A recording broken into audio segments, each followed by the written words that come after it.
ರಾಮಚಂದ್ರ ತೇಜಸ್ವಿಯವರು ಬರೆದಿರುವ ಕತೆ ಪಂಚರೊಳ್ಳಿ ಪಿಚಾಚಿಯ ಸವಾಲು. ಓದುತ್ತಿರುವವರು ಪ್ರತಿಭಾ ನಿರಂಜನ್. ನನಗೇನು, ನಾನೇನೋ ಥರ್ಡ್ ಪಾರ್ಟ್ ಬಿಟ್ಟಿದ್ದೇನೆ. ಸೆಕೆಂಡು ಹಿಂದಿ ತಾನೆ, ಅದನ್ನು ಓದಿ ಪಾಸ್ ಮಾಡಬೇಕೆ? ಇಂಗ್ಲಿಷ್ಗೇನೋ ಪ್ರಶ್ನೆಗಳೆಲ್ಲ ತಿಳಿಯುವಂತಿದೆಯಂತೆ. ಅಯ್ಯೋ, ಪರೀಕ್ಷೆ ಇಷ್ಟಕ್ಕೂ ನಾಳೆಯೋ ನಾಡಿದ್ದೋ ರಾತ್ರಿ 2 ಗಂಟೆಯವರೆಗೂ ಓದಲಿಕ್ಕೆ. ಹೊರಗಡೆ ಮಳೆ, ಚಳಿ, ಅರೆನಿದ್ದೆ ಎಲ್ಲ ಸೇರಿ 100 ವಾದ ಹೂಡಿದ್ದವು ರಂಗಪ್ಪನ ತಲೆಯಲ್ಲಿ. ಪುಸ್ತಕ ಓದುತ್ತಿದ್ದಂತೆಯೇ ಬೆಳ್ಳಗೆ ಬಿಳಿಯ ಪೇಜಿನಂತೆ ಕಂಡುಬಿಡುತ್ತಿತ್ತು, ಅಥವಾ ಇಂಗ್ಲಿಷ್ ಅಕ್ಷರ ಕನ್ನಡದಂತೆ ಕಂಡುಬಿಡುತ್ತಿತ್ತು.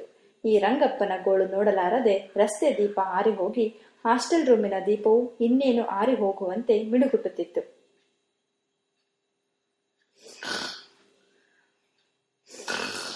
ಹೇಗಿರೋದ್ರಿಂದ ಪರೀಕ್ಷೆ ನನಗೆ ಡೆಡ್ ಈಸಿ. ಯಮನಿದ್ದೆ ಮಂಪರಿನಲ್ಲಿ ಕಷ್ಟಪಟ್ಟು ಈ ಮಾತನ್ನು ತನಗೆ ತಾನೆ ಎನ್ನುವಂತೆ ಗಟ್ಟಿಯಾಗಿ ಹೇಳಿಕೊಂಡ. ನಿದ್ದೆ ಅಂದರೆ ನಿದ್ದೆ. ಏನಂದೆ ನಾನು? ಡೆಡ್ ಅಂದೆನೋ, ಡೆಟ್ ಎಂದೆನೋ? ಡೆಡ್, ಅದೇ ಸರಿ. ನನಗೆ ಪರೀಕ್ಷೆ ಡೆಡ್ ಈಸಿ. ಆಮೇಲೆ ಈ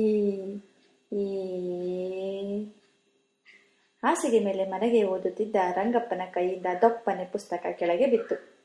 ಎಡ್ಡಿ ಉರ್ಫ್ ಎಡ್ವರ್ಡ್ ಮೆತ್ತಗೆ ನನ್ನ ಕಡೆ ತಿರುಗಿ ಕಣ್ಣು ಮಿಟಕಿಸಿದ.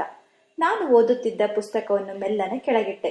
ಪಕ್ಕದ ಹಾಸಿಗೆ ಕರಿ ಕಂಬಳೆ ಮುದ್ದೆಯಿಂದ ಶಾಮಣ್ಣನ ಶಿರ ಪುಳಕ್ಕನೆ ಹೊರಬಂದು ಕ್ಷಣಾರ್ಧದಲ್ಲಿ ಮುಂಡದೊಡನೆ ಪ್ರತ್ಯಕ್ಷವಾಯಿತು. ಲೋ ರಂಗಪ್ಪ, ಶಾಮಣ್ಣ ಮೆತ್ತಗೆ ಕೂಗಿ ರಂಗಪ್ಪನ ನಿದ್ದೆಯ ಪ್ರಾಮಾಣಿಕತೆಯನ್ನು ಪರೀಕ್ಷಿಸಿದರು. ರಂಗಪ್ಪ ಮಿಸುಗಾಡಲಿಲ್ಲ. ಶಾಮಣ್ಣ ತೃಪ್ತಿಯ ನಿಟ್ಟಿಸಲು ಬಿಡುತ್ತಾ ಎದ್ದರು.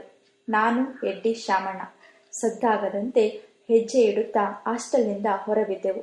ಆಗ ರಾತ್ರಿ 2 ಗಂಟೆ. ಯಮ ಚಳಿ, ಸಾವಿನಂತ ಮೌನ, ಅತೀ ಸಣ್ಣ ಮಳೆ. ಗಾಳಿಗೆಲ್ಲ ತುರುಗಚ್ಚಿ ಹತ್ತಿದಂತೆ ತುರಿ ತುರಿ ತುರಿ ಎಂದು ಉದುರುತ್ತಿತ್ತು. ಥತ್, ಎಂತ ಆಳ್ಮಳೆ! ಶಾಮಣ್ಣ ಗಡ್ಡ ಕಿರೆದುಕೊಳ್ಳುತ್ತಾ ಥೂ ಎಂದು ಮಳೆಗೆ ಉಗುಳಿದರು. ಎಡ್ಡಿ ಕೊಂಚ ಮಿದುಳು ಬೆಚ್ಚಗಾಗಲಿ ಎಂದೋ ಏನೋ ದೂರದ ಹೈಸ್ಕೂಲನ್ನು ತೋರಿಸಿ ಅಲ್ಲಿಗೆ ಭಿಕ್ಷುಕಿಯೊಬ್ಬಳನ್ನು ಯಾರೋ ಒಬ್ಬ ಕರೆದುಕೊಂಡು ಬಂದಿದ್ದುದನ್ನು, ತಾನು ಅವರನ್ನು ಫಜೀತಿಗೀಡು ಮಾಡಿದ್ದುದನ್ನು ಅಶ್ಲೀಲ ಬೈಗುಳದೊಂದಿಗೆ ರೋಮಾಂಚಕರವಾಗಿ ಹೇಳತೊಡಗಿದ. ನಿಧಾನವಾಗಿ ಹೆಜ್ಜೆ ಇಡುತ್ತಾ ನಮ್ಮ ಅಜ್ಜಿ ಮನೆ ಕಡೆ ನಡೆಯತೊಡಗಿದವು. ಹುಷಾರಾಗಿ ಕದಿಬೇಕು ಮಾರಾಯರ ಎಂದರು ಶಾಮಣ್ಣ. ಹೌದಪ್ಪ, ನಮ್ಮಜ್ಜಿ ನಿದ್ದೆ ನಿಮ್ಗೆ ಗೊತ್ತಲ್ಲ, ಕೋಳಿ ನಿದ್ದೆ. ಕಡ್ಡಿ ಸಟಕ್ಕೆಂದರೆ ಎದ್ದು ಬಿಡ್ತಾರ್ರಿ. ಆಮೇಲೆ ನಮ್ಗೆಲ್ಲ ಅವಮಾನ ಆಗುತ್ತೆ. ತಗೊಂಡು ಹೋಗೋ ಅಂತ ಅಂದಾಗ ಬೇಡ ಅಂತ ಅಂದು ಈಗ ಕದಿಯೋಕೆ ಬಂದಿದ್ದಾರೆ ಅಂತ ಆಗುತ್ತೆ ಅಲ್ವಾ ಅಂದೆ ನಾನು. ಅಯ್ಯೋ ಬೇಡ ಮಾರಾಯರೆ, ನಿಮ್ಮಜ್ಜಿ ಕೈಲಿ ಈಸ್ಕೊಂಡು ಬಂದಿದ್ರೆ ವಾಸಿ ಇತ್ತು. ಇದ್ಯಾರಿಗೆ ಬೇಕು ಫಜೀತಿ? ಓದೋದು ಕಾಲೇಜಿನಲ್ಲಿ, ಮಾಡೋದು ಕಳ್ಳತನ. ಎಡ್ಡಿ ಬುದ್ಧಿ ಹೇಳಿದ. ಅವನಿಗೆ ಕದಿಯುವ ಖುಷಿಯನ್ನು ಮೀರಿ ಭಯವಾಯಿತು. ಅಲ್ಲರಿ, ಕಾಫಿ ಅಂತ ಗೊತ್ತಾದ್ರೆ ಹಾಳೋದರು.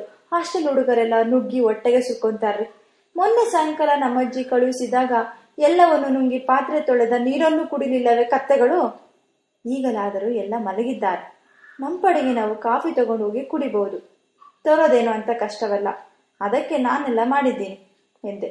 ನನ್ನ ತಲೆಯಲ್ಲಿ ಹಿಂದುಗಡೆ ಹೋಗುವುದು, ಅಲ್ಲಿ ಕಿಟಕಿ ಜಾಲರಿಂದ ಉದಿನನ್ನು ಕೂಗುವುದು, ಬಾಗಿಲು ತೆಗೆಸಿ ಅಡಿಗೆ ಮನೆಗೆ ಹೋದರೆ ಸರಿ. ಅಲ್ಲಿ ಬೆಳಗಿನ ಜಾವದ ಕಾಫಿಗೆಂದು ಫಿಲ್ಟರ್ಗೆ ನೀರು ಹಾಕಿಟ್ಟಿರುತ್ತಾರೆ. ಆ ವೇಳೆಗೆ ಡಿಕಾಕ್ಷನ್ ಹಿಡಿದಿರುತ್ತೆ. ಡಿಕಾಕ್ಷನಿನ ಜೊತೆ ಹಾಲು ಬಗ್ಗಿಸಿಕೊಂಡ ತಂದ. ಹಾಗೆ ಗೂಡಿನಿಂದ ಏನಾದರೂ ತಿಂಡಿ ಇದೆಯನ್ನು ನೋಡಬಹುದು.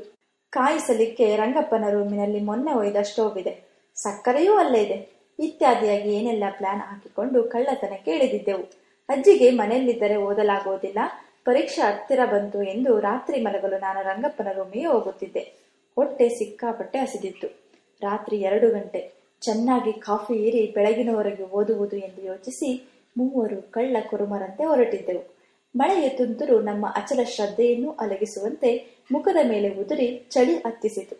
ತಲೆ ಕೆದರಿಕೊಂಡು ಓಲಾಡುವ ಸಾಲು ಬೇವಿನ ಮರಗಳು, ಬರ್ರೆಂದು ತೂರಿಕೊಂಡು ಬರುವ ಧೂಳು ತರೆಗಳೇ, ಸೂಜಿಯಷ್ಟು ಚೂಪಗಿರುವ ಕೀರಳು ಕಂಠದ ನಾಯಿಯೊಂದರ ಬೊಗಳಾಟ, ಇವುಗಳ ನಡುವೆ ನಮ್ಮಜ್ಜಿ ಮನೆ ಕಂದು ಬಣ್ಣದ ಅರೆಮುಚ್ಚಿದ ಕಿಟಕಿಗಳೊಂದಿಗೆ ಒಂದು ಥರದ ಇಲಿ ಬೋನಿನಂತೆ ಕಂಡು ನಮಗೆ ಭಯ ಹುಟ್ಟಿಸಿತು.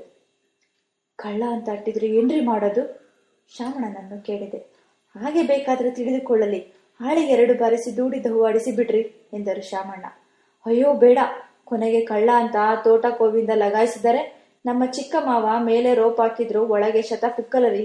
ರೂಮಿನಲ್ಲಿ 3 ಕೋವಿ ಇಟ್ಟಿದ್ದಾನೆ. ಅಲ್ಲದೆ ಮೊನ್ನೆ ನನಗೆ ಬೇಡದವಳನ್ನ ಮದುವೆ ಮಾಡಲಿ, ಭಟ್ಟನಿಂದ ಹಿಡಿದು ಮದುವೆಗೆ ಬಂದವರಿಗೆ ಎಲ್ಲರಿಗೂ ಗೋಲಿ ಚಲಾಯಿಸಿ ಬಿಡುತ್ತೇನೆ ಎಂದಿದ್ದನವನು. ಇನ್ನು ನನ್ನ ಬಿಟ್ಟನೆಂದ್ರಿ? ಅಷ್ಟಕ್ಕೂ ಗೊತ್ತಾದ್ರೆ ತಾನೆ, ಗೊತ್ತಾದ ನಿಜವನ್ನೇ ಬೊಗಳೋದು.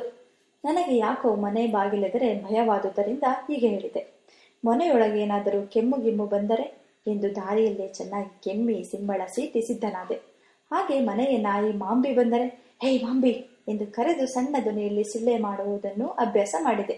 ನಗುತ್ತಿದ್ದ ಶಾಮಣ್ಣ ಎಡ್ಡಿ ಇಬ್ಬರಿಗೆ, ರೋ, ಆ ಮರದ ಮರೆಯಲ್ಲಿ ಇರ್ರಿ ಎಂದು ದೂರದ ಬೇವಿನ ಮರವನ್ನು ತೋರಿಸಿ ಕಾಂಪೌಂಡ್ ಬಾಗಿಲನ್ನು ದೂಡಿ ಒಳಗೆ ಬಂದೆ.